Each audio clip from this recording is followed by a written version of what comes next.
gente não perder nosso tempinho, que o que não nos falta é conteúdo. Gostinho, gostinho. Oi, Tati. A Tati eu já vejo toda terça-feira à noite. Tati já não aguenta mais a minha cara. Mas gostinho não vejo tem séculos. Bora lá, então. Doutores, eu fiz a seguinte divisão com o professor Rafael, tá? Nós temos 3 lives pela frente. Hoje a gente fala de petição inicial. A minha ideia é que a gente consiga falar bem de forma concisa e falar tudo o que precisa. Amanhã eu dividi com uma audiência de mediação, mas a gente não vai falar só de audiência. Eu fechei esse tópico, mas a gente vai falar de algumas outras coisinhas dentro disso. E na quarta, respostas do réu, tá? Aí depois eu vejo, o professor Rafael me disse que só tem processo civil, só está comigo. Depois eu vejo com ele para a gente marcar alguns outros horários, alguns outros dias, para a gente falar de mais algumas coisinhas de procedimentos especiais, alguma coisa de recursos, marcar um dia para fazer algumas questões, tá? Então, essas 3 primeiras, hoje, terça e quarta, a gente vê esses 3 temas. E eu fechei só das 6 às 7, ele tinha me pedido para colocar de manhã, mas de manhã é muito complicado para mim. Então, eu fechei só das 6 às 7, tá? Tranquilinho, rapidinho? Vamos lá, então. Petição inicial. O que eu pretendo fazer com vocês aqui? Vamos ver quanto a gente consegue compartilhar. Alguém só me ajuda dizendo que está conseguindo ver o meu mapa aqui? Bonitinho? Tá vendo uma tela já. Tá vendo já uma tela? Tá indo ou tá aparecendo já escrito petição inicial? Petição inicial. Pronto, então tá bom. Para quem não conhece esse aplicativo, esse site aqui, esse aplicativo, ele chama MindMeister, tá? Então a gente vai trabalhar com ele para fazer mapa mental. O que a gente vai fazer aqui? A gente vai tentar resumir dentro disso aqui e em 1 hora, agora 57 minutos, o que a gente precisa de mais importante para a nossa petição inicial. Então, a gente já começa lá com o artigo 319. Eu não sei quantos de vocês aqui ainda não tiveram processo civil 2, tá? Isso aqui essa aula vai ser puramente centrada, claro que a gente faz um pouco de revisão do processo civil 1, mas ela vai ser quase que 80% centrada em processo civil 2, que é o processo de conhecimento. E para a gente falar em petição inicial, a gente vai focar quase que exclusivamente lá no nosso amado artigo 319, né? Então, a gente sabe, claro, que a importância da petição inicial, a gente sabe que é nela que o advogado vai provocar o judiciário, a gente sabe do princípio da inércia e todo aquele conteúdo básico inicial. Como a gente não tem muito tempo para voltar nessa parte principiológica, a gente já vai de cara para o 319, que são os requisitos da petição inicial.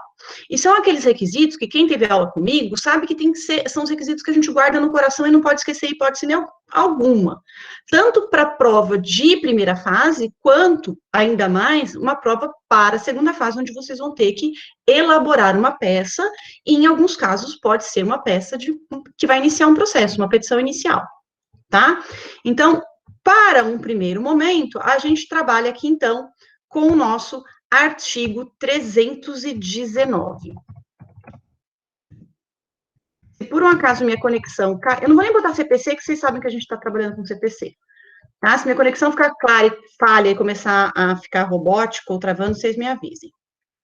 Bom, o CPC já começa lá no 319, avisando a gente que o primeiro requisito é o juízo a que é dirigida, tá? E aqui a gente vai fazer uma volta ao passado de vocês, especialmente se vocês estiverem mais avançado, e quando ele fala o juízo, a gente vai lembrar das nossas regrinhas de competência. Porque a OAB adora saber se vocês lembram, ou se vocês sabem, se nunca aprenderam, não é lembrar, né? É saber. As regrinhas de competência lá do código. Exatamente, aquela parte chatinha, que a gente nunca lembra se aprendeu direito ou se não aprendeu, porque era cheio de decoreba, tá? E era aquele bando de regra de competência absoluta e competência relativa, e que começava lá no artigo 42 e blá, blá, blá. Quem teve essa aula comigo, vai lembrar que eu sempre disse para os meus alunos que a gente começa essa discussão de competência pelo artigo 53, que são as exceções. Então, o primeiro passo para a gente começar a brincar de discutir competência é olhar o artigo 53, onde estão as exceções. Porque se não for nenhum dos casos das exceções, a gente volta para a regra geral. Então, o que, que a gente faz? Vamos imaginar o seguinte, a gente está lá no 53.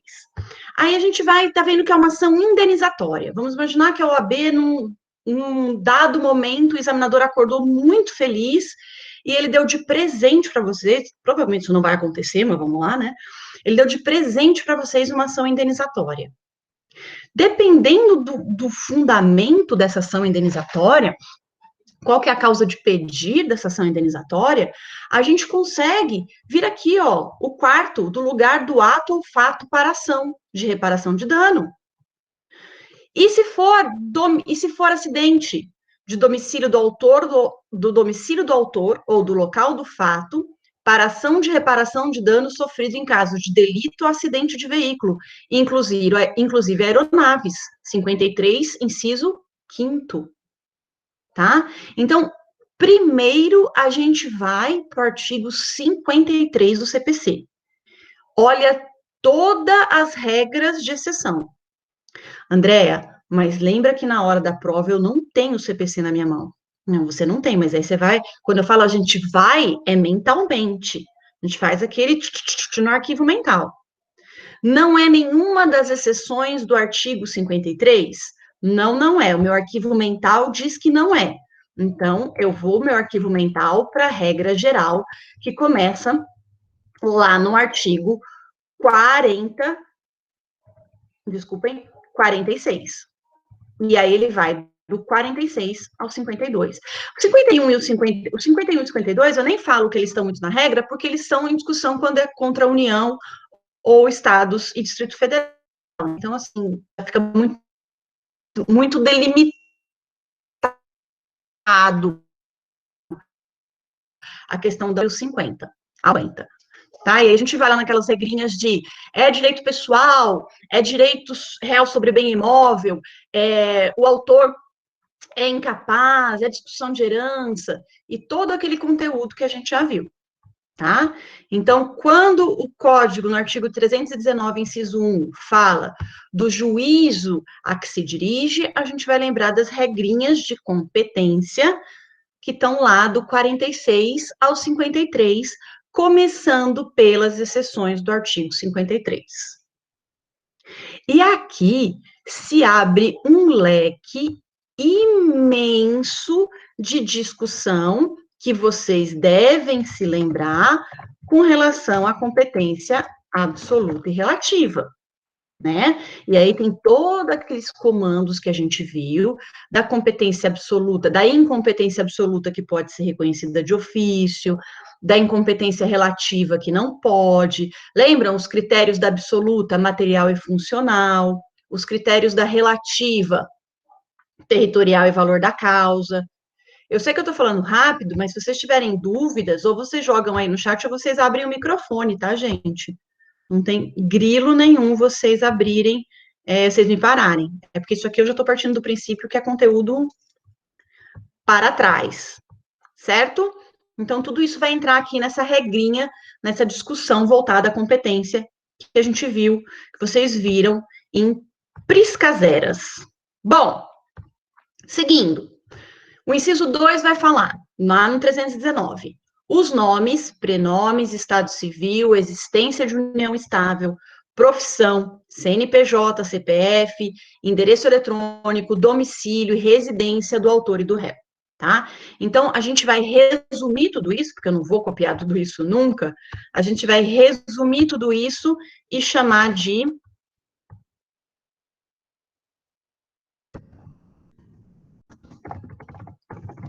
qualificação das partes. Tá? Então, a gente precisa dessa questão aqui para identificar quem é o nosso autor e quem é o nosso réu.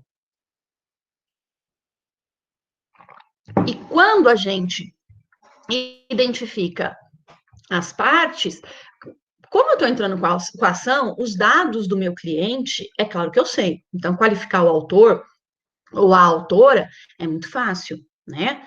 Quando nós estamos discutindo uma questão, vamos imaginar que seja fruto de um contrato, então os dados do réu eu tenho também, é mais fácil, ou da ré. Agora, não é sempre que a gente trabalha com esse céu de brigadeiro, tá? Não é sempre que a gente trabalha com esse cenário onde eu tenho a qualificação fácil do réu.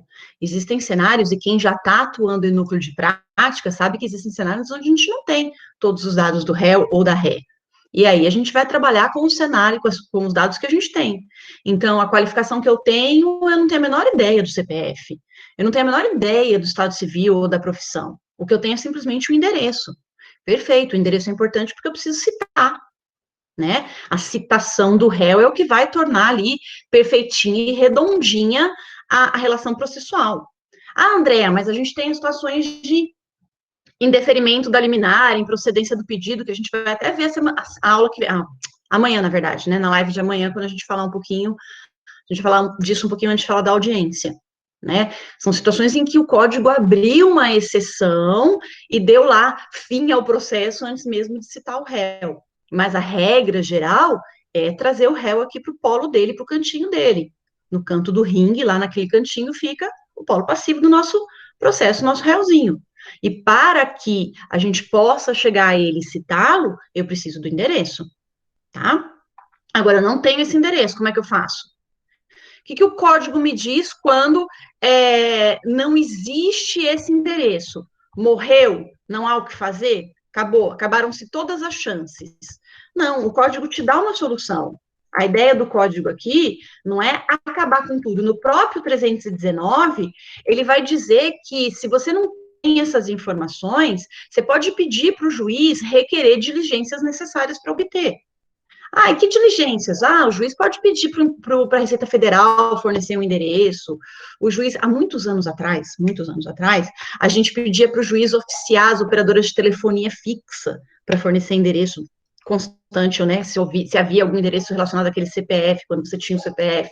Hoje em dia, a operadora de telefonia fixa, quem tem telefone fixo hoje em dia, né? Então, hoje já não cola mais isso. Então, assim, se você olhar o parágrafo 2º do 319, a petição inicial não será indeferida se, a despeito da falta de informações, for possível a citação do réu. Então, ainda que eu não tenha tudo que está no inciso 2, ainda assim eu chego ao réu, tá? Lembra lá das nulidades processuais, a ideia é finalidade de prejuízo. Alcançou a finalidade do ato processual sem causar prejuízo? Perfeito, toca o barco, tá? Parágrafo 3º, a petição inicial não será indeferida pelo não atendimento ao disposto no inciso 2. Esse inciso 2, os 3 parágrafos do 319 estão falando do inciso 2, que é da qualificação. Então, vejam como o Código de Processo, ele trouxe uma encorpada na importância da cooperação aqui, tá? Deste artigo, se a obtenção de tais informações tornar impossível ou excessivamente oneroso o acesso à justiça.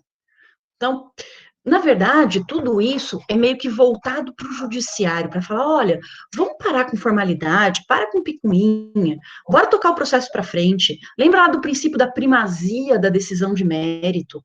Então, se a gente conseguir chegar no réu, seja de que forma for, na petição inicial tá escrito Zezinho do Boteco da Esquina. Chegou lá o oficial de justiça no Boteco da Esquina, só tem um Zezinho, é ele. Pronto. Ah, o Zezinho que só usa a camiseta do Flamengo no Boteco da Esquina, né, Agostinho? Só usa a camiseta do Flamengo. É ele! Ainda mais agora, que o Flamengo é campeão de novo. Pronto, só vai ter ele. Não tem erro, vai encontrar o nosso réu lá. Tá? Não tem grilo. Então, vamos. Não, o flamenguista tem que dar exemplo com réu mesmo, né, Agostinho? Réu tem que ser flamenguista. Então, tô falando no cível, hein, galera? Então, assim, para de picuinha, de ficar botando dificuldades para conseguir levar o processo até o final, até uma decisão de mérito. Tá? Então, essa é a ideia aqui dos 3 parágrafos novos que o 319 traz para a gente. Bom, inciso 3. Os fatos e fundamentos jurídicos do pedido. Essa aqui, doutores, é a glória. Isso aqui é o que a gente conhece, a boca pequena, como causa de pedir.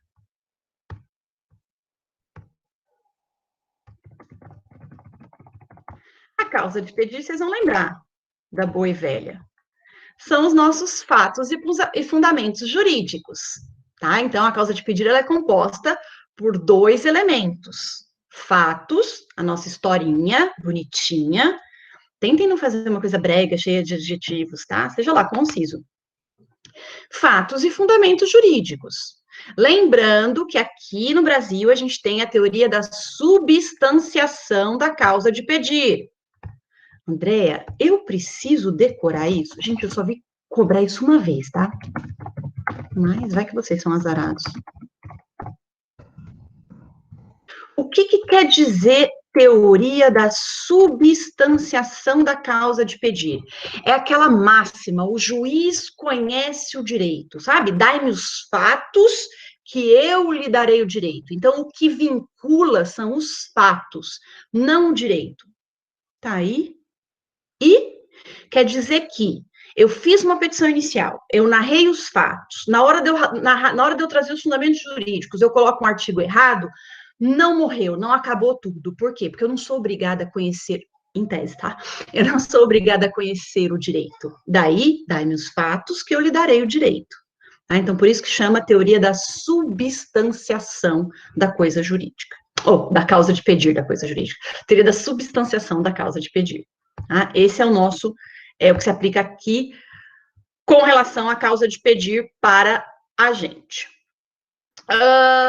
Quarto, pedido com as suas especificações.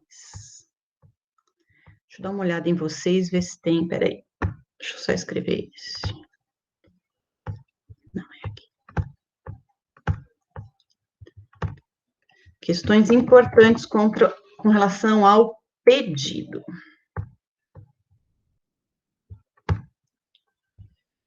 Farid! Olá! Olha, Farid, você dá de microfone, gente, que sucesso. Então, vamos lá. Pedido, doutores. Pedido, a gente tem alguns artigos importantes aqui para falar deles, tá? Eu vou tratar primeiro do pedido, depois eu continuo seguindo aqui para falar do valor da causa, tá? O que a gente precisa tratar com relação ao pedido? Então, algumas coisas importantíssimas. A gente precisa lembrar que, com relação ao pedido, o julgador está vinculado ao princípio da congruência. Continua compartilhando normal, né? Que aqui, para mim, apareceu um trequinho chatinho, mas acho que está normal, né? Ok. Princípio da congruência ou adstrição. Então, o que quer dizer o princípio da congruência ou adstrição? É aquele princípio que diz que o juiz está limitado ao que foi pedido, tá? Então, a sentença a ser proferida, a decisão a ser proferida, está limitada ao que foi pedido. Dai-me os fatos, que eu lhe daria o direito. Vê ali que está caminhando bonitinho com a causa de pedir e pedido, tudo bonitinho. Então, te pedi X, você me dá X. E com base nessa ideia de congruência e adstrição, vocês se lembram, vamos ver se vocês têm boa memória, vocês se lembram dos vícios possíveis da decisão? Ou seja, as decisões que não observam essa adstrição e essa congruência, elas são decisões viciadas, e aí tem nomezinhos em latim para elas, vocês lembram? Os nomezinhos em latim?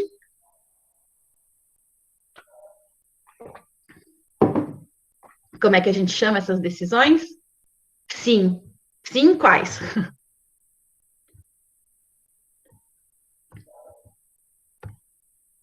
Perfeito. Ultra, extra e citra, ou infra, tá? Extra, ultra e citra. Petita. Eu vou botar os 3 juntos aqui, peraí. Deixa eu colocar a partir daqui, que vai fazer algum sentido, né? Então, ultra, extra e citra petita. O que são isso? São aquelas decisões que ferem, de alguma forma, que maculam, que estão viciadas. Por quê? Porque elas não observaram o princípio da congruência. E como é que funciona cada uma delas? Então, a decisão extra petita é aquela em que o provimento foi diferente. Então, eu pedi, a gente sempre dá exemplo com dano moral e dano material, porque é fácil de visualizar. Então, eu pedi dano moral, o juiz me deu dano material. Essa é a extra petita. Deixa eu botar na ordem da explicação aqui, que fica até mais fácil. Extra, ultra e citra. Então, a extra é aquela em que o provimento é diferente. Eu pedi moral, ele me deu material. A ultra é aquela em que ele vai além. Eu pedi dano moral, ponto. Ele me deu dano moral e material. Isso é o máximo, né? Esse juiz merece um prêmio.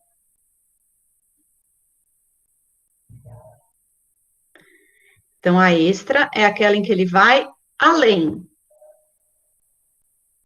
A ultra, desculpa. A ultra é aquela em que ele vai além. Eu pedi dano moral, ele me deu dano moral e material. E a citra, que também é chamada de infra, mesma coisa, infra ou citra petita, é aquela em que o provimento é aquém do pedido. Cuidado com esse aquém, tá? Aquém quer dizer, para ser o vício da citra, é quando ele deixa de analisar. Então, deixa eu dar um exemplo para vocês para ficar clara a diferença. Ó, pensem o seguinte, o Antônio Carlos entrou com uma ação, como ele sempre esquece, então eu vou usar ele de exemplo. O Antônio Carlos entrou com uma ação de danos morais, pedindo 50 mil reais de danos morais. Tá?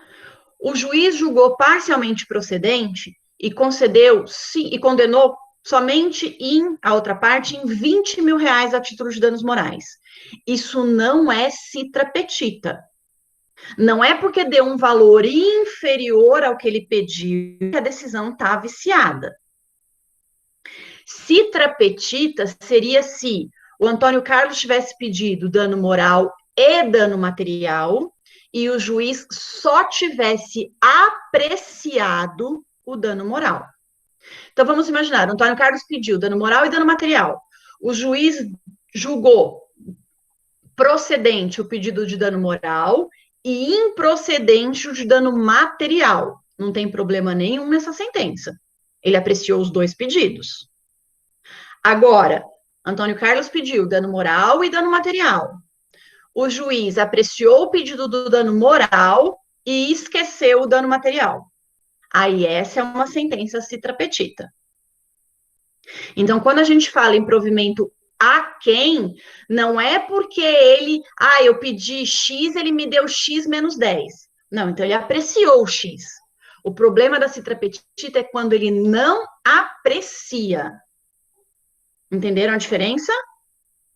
Apreciar e te dar menos ou julgar improcedente não tem problema. O problema aqui está em não julgar.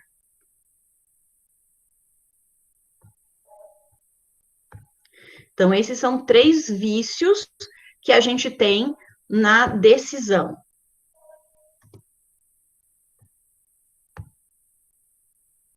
Outra questão importante que a gente também tem com relação a pedido. A gente precisa juntar os artigos 322 e 324 para lembrar disso. Deixa eu botar um maisinho aqui. Olha só. Cadê meu mais? Tá aqui. Quando a gente junta esses 2 artigos, a gente vai lembrar que o pedido tem que ser certo e determinado. O que isto quer dizer? Se vocês forem lá no artigo 322, ele vai estar, o pedido deve ser certo. O que é certo? É um pedido expresso. É um pedido escrito. O juiz não vai intuir o que você quer. O juiz só pode te dar o que tiver escritinho lá, expressamente. Ai, eu escrevi que eu quero só dano material, mas é óbvio também que eu quero dano moral. Olha o meu sofrimento. Lamento, minha filha, se você não pediu, ele não te dá. Então, o pedido tem que ser certo. Tem exceção, como tudo na vida. Tem. A exceção para o pedido certo são os pedidos implícitos. Deixa eu só mudar aqui, vai ficar mais fácil. Só que essa exceção tá bem bonitinha, discriminada no próprio 322.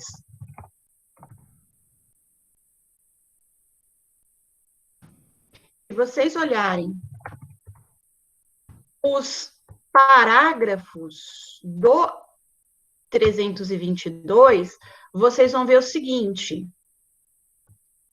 Ele vai dizer o seguinte, na verdade, o parágrafo primeiro. Compreende-se no principal os juros, a correção monetária e as verbas de sucumbência, inclusive os honorários advocatícios. Esse parágrafo primeiro aqui é o que a gente chama de pedido implícito. O que isso quer dizer? Quer dizer que ainda que você não peça expressamente, o juiz vai te dar. Um exemplo, vamos pegar o Antônio Carlos aí, a ação dele. Então, ele pediu 50 mil a título de danos morais, tá? E aí, o advogado que fez a peça para ele, porque o Antônio Carlos não pode fazer ainda, ele colocou, então, requer a condenação do réu ao pagamento de danos morais fixados em 50 mil reais. Perfeito. E ponto final. Quando for proferida essa sentença e o juiz condenar, diante do exposto, blá, blá, condena o réu a pagar ao autor 20 mil reais a títulos de danos morais, corrigidos por acrescidos de juros e correção monetária desde a citação. E aí você vai falar, mas espera, na petição inicial não tem acrescido de juros e correção monetária. Como é que o juiz deu? Porque juros, a incidência de juros e de correção monetária é por autorização do parágrafo 1º, artigo 320, do artigo 322, pedido implícito. Então, ainda que não esteja expressamente pleiteado na petição inicial, ele pode ser deferido pelo juiz, tá? Outra hipótese de pedido implícito, honorários advocatícios. O advogado Antônio Carlos é tão bom que esqueceu de pedir o dinheiro do leitinho das crianças. Ainda assim, o juiz pode conceder mesmo que não haja pedido. Agora, é claro, doutores, que vocês não vão fazer umas burradas dessa e depender de boa vontade de juiz. Então, por via das dúvidas, vocês vão lá na petição inicial de vocês vão colocar tanto o pedido para que a condenação principal seja acrescida de juros e correção, quanto expressamente o pedido de condenação em juros e honorários. Por favor, né? Não dependam de bondade de ninguém para sobreviver. E o 324 vai dizer que o pedido deve ser determinado. A exceção que tem para esse pedido determinado são os pedidos genéricos. O que é um pedido determinado? É um pedido especificado. A exceção são os pedidos genéricos que estão previstos também no próprio artigo 324. Aí ele traz todas as hipóteses. Então, o meu pedido ele tem que ser expresso e ele tem que ser especificado. O que eu quero e quanto eu quero. Eu não posso sair deixando para boa vontade de ninguém essa definição. Certo? Muito bom. Então, por enquanto, vocês estão quietinhos. Então, eu estou partindo do princípio que está tudo bonitinho. E aí, uma situação importante ainda com relação a pedido. O código autoriza que a gente faça um negócio chamado cumulação. E eu acabei de dar um exemplo mais clássico para acumulação, que é justamente o pedido de dano moral e dano material. Isso é uma acumulação de pedidos, é quando eu peço mais de um pedido. Tá? Então, quando eu faço mais de um pedido na minha petição inicial, eu estou cumulando pedidos. A gente chama isso de cumulação objetiva. Como chama a acumulação subjetiva? Vocês lembram?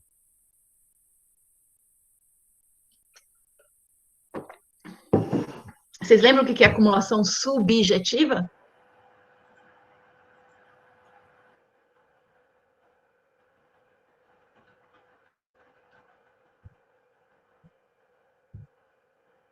Ai, ai, ai. Litisconsórcio, doutores, é acumulação de partes. Subjetiva tem a ver com sujeito. Então, acumulação subjetiva, acumulação de sujeitos, a gente chama de litisconsórcio. E acumulação objetiva, que é a acumulação de objetos. Lembra que objeto é a mesma coisa que pedido, é o que a gente está vendo agora. Fala, Gladys.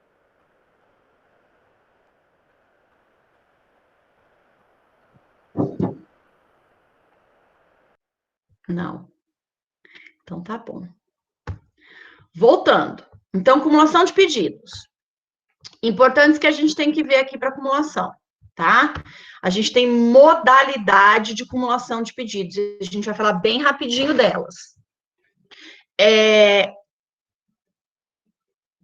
Existe uma acumulação que é trazida lá no 327, que é uma acumulação que vai falar de pedidos que têm que ser compatíveis entre si, e existe uma acumulação do artigo 326, tá? Vamos falar da acumulação, vamos falar das duas, na verdade. Então, vamos falar aqui, ó, a gente vai dividir essa acumulação aqui em duas, tá? Própria e imprópria. Essa acumulação própria é a que a gente está vendo lá no artigo, é daqui que vai sair a 327. E o artigo 326 é a imprópria. Mas a gente vai ver isso rapidinho. Vamos lá. Quando eu falo em acumulação própria, é quando eu quero o acolhimento de todos os meus pedidos. Sem problema, Gladys. Quando eu falo em acumulação própria, é que eu quero todos os pedidos. Todos. Eu sou uma pessoa gananciosa, eu quero tudo. Então, acumulação própria, eu quero tudo. Primeiro ponto. Quando eu falo em acumulação imprópria, eu não quero todos, eu quero apenas um. Ah, André, então por que você está acumulando? Já vou explicar. Então, acumulação própria, quero todos. Acumulação imprópria, eu só quero um. Aí, dessa acumulação própria, nós vamos dividir em simples e sucessiva. Ups, não, é nesse.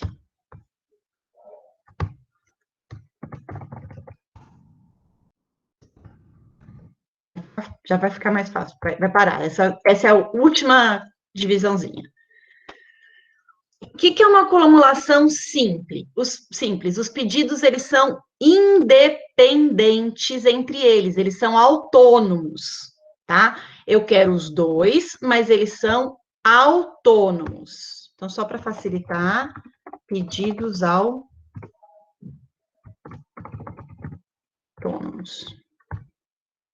E na acumulação sucessiva, não tem essa independência entre os pedidos, existe uma precedência entre eles. Para acolher um, tem que acolher o outro, tá? Então, tem precedência lógica entre eles. Então, para facilitar a vida de vocês, ou não, vamos aos exemplos. Quem consegue pensar um exemplo da acumulação própria simples? Perfeito, Débora, arrasou. O pedido de dano moral e dano material, que é o nosso exemplo clássico de acumulação, nada mais é do que uma acumulação simples. Eu tenho pedidos autônomos, ou seja, um não depende do outro, o juiz pode dar um ou pode dar o outro, mas eu quero todos, tá? Então, é aquele típico cenário da acumulação perfeitinha, acumulação clássica aqui. E aqui, doutores, a gente vai entrar, se vocês tiverem curiosidade, para quiserem anotar aí para ficar completa a anotação de vocês, aqui é o artigo 327. Então, essa acumulação simples é exatamente o artigo 327 vai trazer para vocês. Tá? Tem que ser compatível, o juiz tem que ser competente para apreciar todos e blá, blá, blá. Então, aí tem o 327, acumulação simples. E quem é que consegue pensar num exemplo de acumulação própria sucessiva? Então, na acumulação própria sucessiva, eu quero todos, mas para me dar o segundo, ele tem que me dar também o primeiro.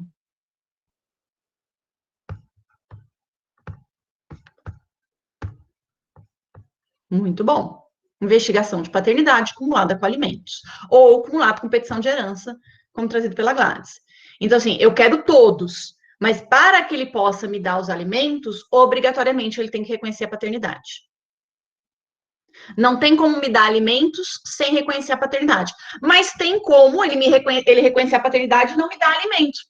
Pode ser a idade. Eu tenho 40 anos. Ele vai reconhecer a paternidade, mas não vai conceder alimentos. Tá? Então, uma acumulação própria, porque eu quero os dois, porém, sucessiva. Certinho? Fácil. E na imprópria? Na imprópria, eu só quero um deles. Então, aí eu vou ter uma acumulação imprópria subsidiária, tá? Então, eu tenho uma acumulação subsidiária. O que é uma acumulação subsidiária? Na acumulação subsidiária, eu tenho mais de um pedido, claro, né? Senão não tem acumulação. Só que eu estabeleço uma ordem de preferência entre os meus pedidos. Veja, um não depende do outro, tá? Até porque se dependesse, não tinha como ser acolhimento de apenas um. Então, eles são pedidos independentes entre eles. Só que quando eu vou formulá-los, eu estabeleço uma ordem de preferência. Então, vamos pensar o seguinte. Peraí. Ordem de preferência definida pelo autor. Vamos imaginar o seguinte: eu entro com uma ação para discutir um contrato, tá? E aí, nessa minha ação ordinária, eu vou formular os meus pedidos da seguinte forma. Então, diante do exposto, requer que seja reconhecida a nulidade do contrato. Se assim não entender, que seja reconhecida a nulidade da cláusula. Se assim não entender, que seja condenado o réu ao pagamento da multa. Veja que eu estabeleci direitinho para o juiz a hierarquia entre os meus pedidos. Eu deixei claro para ele. Ele só vai analisar o segundo pedido se ele julgar improcedente o primeiro, da nulidade do contrato. E o terceiro, se ele julgar improcedente o segundo. O juiz não pode analisar o terceiro sem ter analisado os outros dois. Ele só vai pulando conforme ele for indo julgar improcedente. Se ele julgar procedente o primeiro pedido, ele nem analisa os outros, claro, já matou. Por isso que eu estabeleço essa ordem de preferência, tá? E a outra espécie desse pedido, dessa acumulação imprópria, é o chamado pedido alternativo.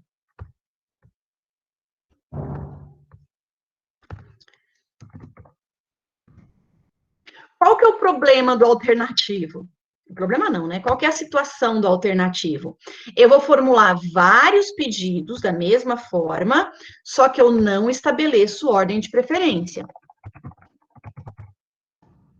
Então, eu posso até usar o mesmo exemplo. Diante do exposto, requer o reconhecimento da nulidade do contrato, ou da nulidade da cláusula, ou a condenação em multa. Qual é a diferença? A diferença é que eu deixo para a escolha do juiz qual pedido ele quer me dar. E aí, olha só, se o advogado não for bom na hora de formular o pedido, ele faz uma caca imensa. Porque se era para ser um pedido subsidiário, mal formulado, e é interpretado pelo juiz como um pedido alternativo, olha a bagunça que vira. Por quê? Aí a pessoa me pergunta. Pensem comigo. Pensem comigo, já vou ver, Agostinho, talvez até o que eu estou falando é o que você falou aí. Pensem comigo. Se for subsidiário, eu pedi a nulidade do contrato. O juiz julgou improcedente e me deu a nulidade da cláusula. Perfeito.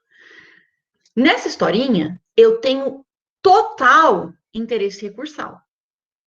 Quer dizer que eu posso apresentar minha apelação, interpor minha apelação no prazo recursal. Por quê? Porque eu tinha estabelecido a minha ordem de hierarquia, eu recorro. Agora, se eu não deixo claro que é um pedido, é uma acumulação subsidiária, se parece uma acumulação alternativa, e o juiz me dá a nulidade da cláusula, eu não tenho interesse recursal para recorrer. Minha apelação não vai ser conhecida. Uai, no pedido alternativo eu não estabeleci hierarquia. Eu disse para o juiz, simplesmente eu virei para o juiz e fiz assim. Toma, pode me dar o que o senhor quiser.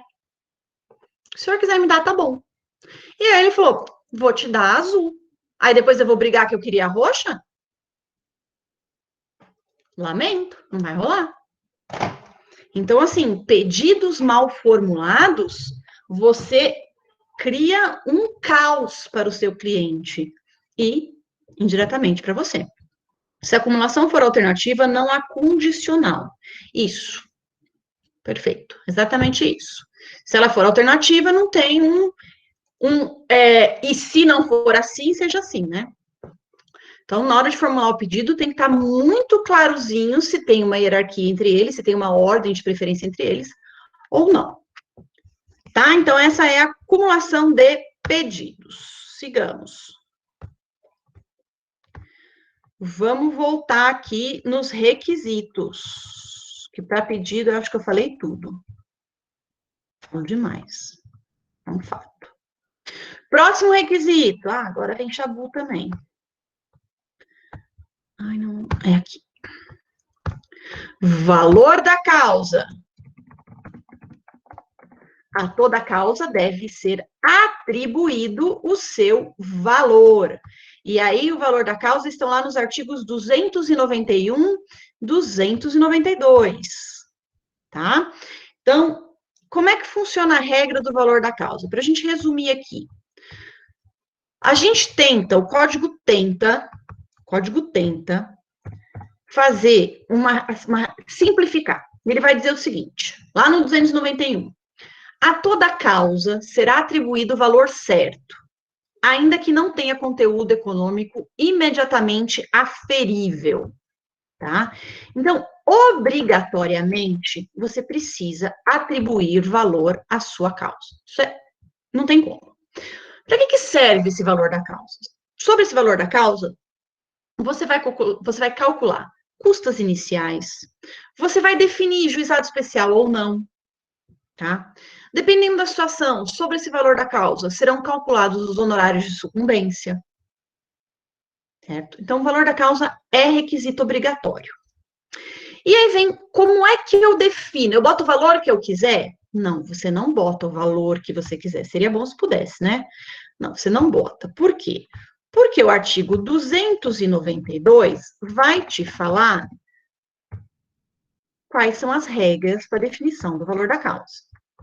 Então, se vocês forem lá no 292, vocês vão ver. O valor da causa constará da petição inicial ou da reconvenção, que a gente vai ver reconvenção na quarta. Na ação de cobrança de dívida, o valor da causa vai ser a soma do principal com os juros, com as outras penalidades até a data da propositura da ação. Então, se é uma ação de cobrança, não é só o valor histórico, é o valor histórico acrescido de todos os penduricalhos que precisam, tá? Na ação de que tiver por objeto a existência, validade, cumprimento, modificação, resolução, resilição ou rescisão de ato jurídico, o valor do ato ou da sua parte controvertida. Um contrato. Na ação de alimentos, a soma de 12 prestações mensais pedidas pelo autor. Na ação de divisão, demarcação e reivindicação, o valor da avaliação da área ou do bem objeto do pedido. Na ação indenizatória, inclusive é fundada em dano moral, o valor pretendido. Na ação em que a acumulação de pedidos, olha o que a gente acabou de ver, a quantia correspondente à soma dos pedidos. Então, se eu quero dano moral e dano material, quanto eu vou pedir colocar de valor da causa? A soma. Na ação em que os pedidos são alternativos, o de maior valor. Na ação em que houver pedidos subsidiário, o valor do pedido principal. Tá? Quando se pedirem prestações vencidas e vincendas, considerar-se-á o valor de umas e outras, tudo junto. Olhem o parágrafo 3º. O juiz corrigirá de ofício e por arbitramento o valor da causa quando verificar que não corresponde ao conteúdo patrimonial em discussão ou ao proveito econômico perseguido pelo autor, caso em que se procederá ao recolhimento das custas correspondentes. 293. O réu poderá impugnar em preliminar de contestação o valor atribuído à causa pelo autor, sob pena de preclusão, e o juiz decidirá a respeito, impondo, se for o caso, a complementação das custas. E aí você pensa, nossa, André, mas para que o réu faria essa impugnação? Porque é interesse total dele. O réu impugnando esse valor da causa, ele aumenta ela. Ele aumentando, se houver improcedência do pedido, os honorários de sucumbência vão para o réu, calculado sobre o valor da causa, aumenta a base. Claro, pode ser um tiro no pé também se ele perder. E aí, gente, existem algumas outras situações relacionadas ao valor da causa. Vamos imaginar, a gente está falando de despejo, cobrança de aluguel. Aí a lei de locação vai falar 12 aluguel. Agora, vamos imaginar quando não tem proveito econômico definido. Vamos imaginar que seja uma ação em que se discute concurso público, ou se discute obrigatoriedade de concessão de medicamento de alto custo, ou que se discute leito na UTI para Covid. E aí, como é que a gente põe? Que valor que a gente põe nessa ação? Que valor a gente atribui a essa causa? O 292 não falou isso. Aí a gente coloca, existe uma expressão que se usa para efeitos de alçada, tá? Que é para efeitos de cálculo de custas, de definição. E aí se coloca um valor mínimo, que tenta ver se o juiz aceita ou não. Então, os advogados às vezes colocam 1.000, 2.000 reais, 3.000 reais, tá? Isso é um valor mínimo atribuído à causa. Mas se tiver dentro de qualquer uma das regras, qualquer uma das hipóteses do 292, tem que observar o 292, tá? Então, isso é facinho. Bom, continuando. As provas com que o autor pretende demonstrar a verdade dos fatos. Então, aqui, próximo requisito é... Não. Agora ele ficou tudo doidão. Indicação de provas. Espera aí, deixa eu fazer uma coisa. Esse para cá e esse para cá. Pronto. Então, indicação das provas que pretende produzir. Gente, isso aqui não vincula muito, tá? Você vai indicar os meios de prova. Eu quero... Geralmente tem aquela frasezinha básica, todos os meios de prova em direito admitidos, tá? Não precisa detalhar muito as provas, até porque pode ser que não... Vamos imaginar, na petição inicial eu pedi prova documental, a documental eu tenho que trazer na inicial, tá? Mas vamos imaginar que eu pedi prova testemunhal e aí no decorrer do processo foi identificada a necessidade de perícia. Ah, mas eu não pedi na inicial, precluiu? Não, eu posso pedir a prova pericial no decorrer do processo, não tem problema nenhum. O que você tem que ficar atento é para o 334. Desculpa, não é 334, não. O que você tem que ficar atento é que as provas documentais, elas têm que ser trazidas na petição inicial, tá? Então, eu me lembro de uma turma, agora tem alguns anos isso, que a turma 320, a petição inicial será instruída com os documentos indispensáveis à propositura da ação. E aí eu me lembro dessa turma que o aluno falou assim, professora, mas eu não posso guardar algumas provas como carta na manga? Não existe carta na manga. Por quê? Porque aí vai ter preclusão. Você não apresenta mais essas provas. Então, você, autor, todas as provas documentais, documentos que você tiver, tem que vir com a inicial. Você, réu, todas as provas documentais que você tiver, tem que vir com a contestação. O que vai ficar para depois são as provas testemunhais, o depoimento das partes, as provas periciais e outros tipos de provas. Mas aquelas que envolvem documento tem que vir com a inicial, com a contestação. Tem exceção? Tem. Pode ser um documento novo que você não tinha na data da propositura. Ou ele pode ser novo, porque ele foi feito depois, ou porque você não tinha acesso. Mas aí você tem que comprovar isso. Então, você não pode ficar guardando o documento, essa carta na manga, não. Preclui, você não pode juntar depois. Tá? Então, as provas documentais têm que ser trazidas junto com a inicial. Bom, outro requisito do 319, a opção do autor pela realização ou não da audiência ou mediação, tá? É o último requisito 9.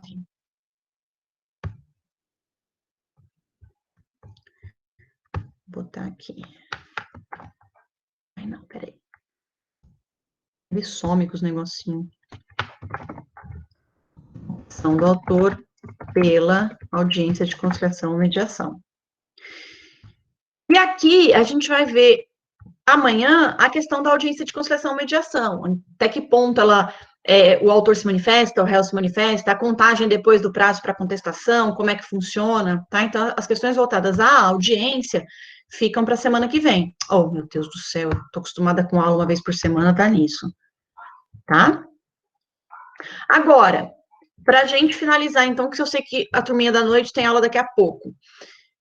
Vamos imaginar que a minha petição inicial tá um fiasco, tá? Tá um fiasco, mas a bicha tem mais furo que uma peneira. Já era? Lembre-se do 321. 321 é meio que os 10 mandamentos, a tábua da salvação. O juiz, ao verificar que a petição inicial não preenche os requisitos do 319 e 320, que é o que fala dos documentos, ou que apresenta defeitos e irregularidades capazes de dificultar o julgamento de mérito, ou seja, que a petição inicial está uma merreca, determinará que o autor, no prazo de 15 dias, a emende ou complete, indicando com precisão o que deve ser corrigido ou completado. Gente, essa partezinha final, indicando com precisão o que deve ser corrigido ou completado, é uma bênção de Deus que veio para os advogados. Porque o que tinha de juiz que vinha com despacho assim, ó, emende-se a inicial, ponto. Quando a petição inicial era muito ruim, você conseguia até imaginar o que ele queria. Mas quando você ficava igual um retardado lendo a petição inicial 30 vezes para tentar entender o que era para emendar, eu já tive que ir em gabinete de juiz para tentar entender o que era para emendar, porque eu não conseguia ver. Aí eu descobri que era para colocar um e-mail que estava faltando. Ah, porque teve uma portaria nova do TJ que agora precisa de e-mail. Ah, tá. Então, agora com o CPC, não existe mais essa emende-se a inicial. Tem que ser emende-se para corrigir X, Y e Z. Tá? Então, não fica mais essa coisa aleatória, essa coisa no limbo. Emende-se o que é o que você quiser, amiga. Pô, paz e amor. Não. Agora indica exatamente o que tem que ser emendado. Tá? Então, essa inovação da parte final do 321 foi comemorada por 100 entre 100 advogados, de primeira instância, né? Os que ficam lá para cima, nos tribunais superiores, não é SBR, não sofrem tanto. Bom, falei igual uma enlouquecida, o que, para quem já teve aula comigo, não é novidade nenhuma. De tudo que a gente viu aqui neste pequeno, micro... Deixa eu ver como é que eu faço para diminuir o tamanho dele. Dúvidas? Aqui, assim a gente consegue entender.